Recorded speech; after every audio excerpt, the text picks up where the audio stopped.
Perkenalkan, nama saya Eldad Munisila, NIM 190304005, semester 5, Konsentrasi Politik Indonesia, jurusan Ilmu Politik, mata kuliah Demokrasi dan HAM.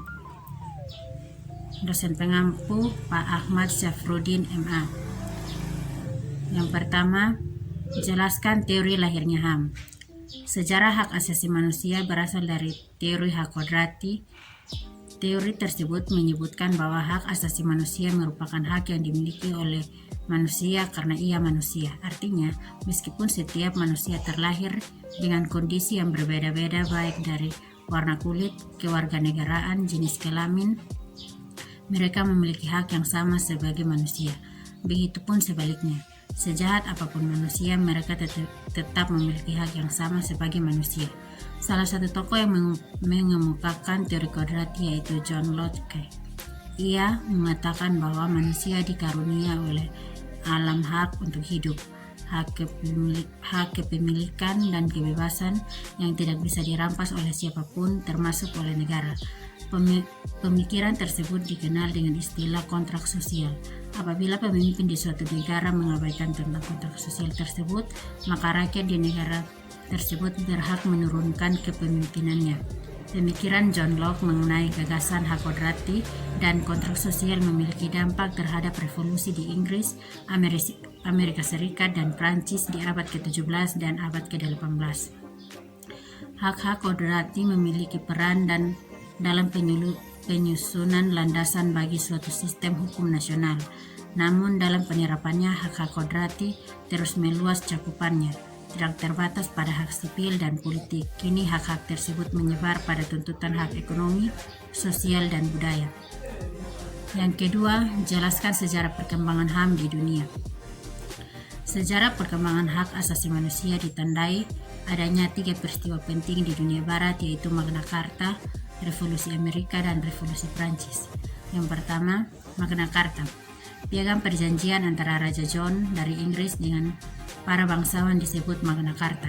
Isinya adalah pemberian jaminan beberapa hak oleh raja kepada para bangsawan beserta keturunannya, seperti hak untuk tidak dipenjarakan tanpa adanya pemeriksaan pengadilan. Jaminan itu diberikan sebagai balasan atas bantuan biaya pemerintah yang telah diberikan oleh para bangsawan. Sejak saat itu, jaminan hak tersebut berkembang dan menjadi bagian dari sistem konstitusional Inggris. Yang kedua, Revolusi Amerika. Perang kemerdekaan rakyat Amerika Serikat melawan penjajahan Inggris disebut Revolusi Amerika. Deklarasi kemerdekaan dan Amerika Serikat menjadi negara merdeka pada tanggal 4 Juli 1776. Mereka merupakan hasil dari revolusi ini. Yang berikut, Revolusi Prancis. Revolusi Prancis adalah bentuk perlawanan rakyat Prancis kepada rajanya sendiri, yang telah bertindak sewenang-wenang dan absolut. Pernyataan hak-hak manusia dan warga negara dihasilkan oleh Revolusi Prancis. Pernyataan ini membuat 3 hal. Yang pertama, hak kebebasan, kesamaan, dan persaudaraan. Dalam perkembangannya, pemahaman mengenai HAM makin luas. Sejak permulaan abad ke-20, konsep hak asasi berkembang menjadi 4 macam kebebasan. Konsep ini pertama kali diperkenalkan oleh Presiden Amerika Serikat. Keempat macam-macam kebebasan itu meliputi kebebasan untuk beragama, kebebasan untuk berbicara dan berpendapat, kebebasan dari kemelaratan, dan kebebasan dari ketakutan. Nomor 3, jelaskan sejarah perkembangan HAM di Indonesia. Perkembangan HAM di Indonesia terbagi dalam 2 periode. Yang pertama, periode sebelum kemerdekaan 1908 sampai 1945. Lahirnya HAM pada periode ini tidak terlepas dari penyebab pelanggaran HAM oleh penjajahan kolonial Belanda dan Jepang, sehingga muncul pergerakan-pergerakan yang membela HAM. Budi Utomo yang mengawali organisasi pergerakan nasional mula-mula yang menyuarakan kesadaran berserikat dan mengeluarkan pendapat melalui petisi-petisi yang ditujukan kepada pemerintah kolonial maupun lewat tulisan di surat kabar. Selain Budi Utomo, terdapat juga organisasi lainnya seperti Serikat Islam, Institute Party, Partai Komunis Indonesia, Perhimpunan Indonesia, dan Partai Nasional Indonesia.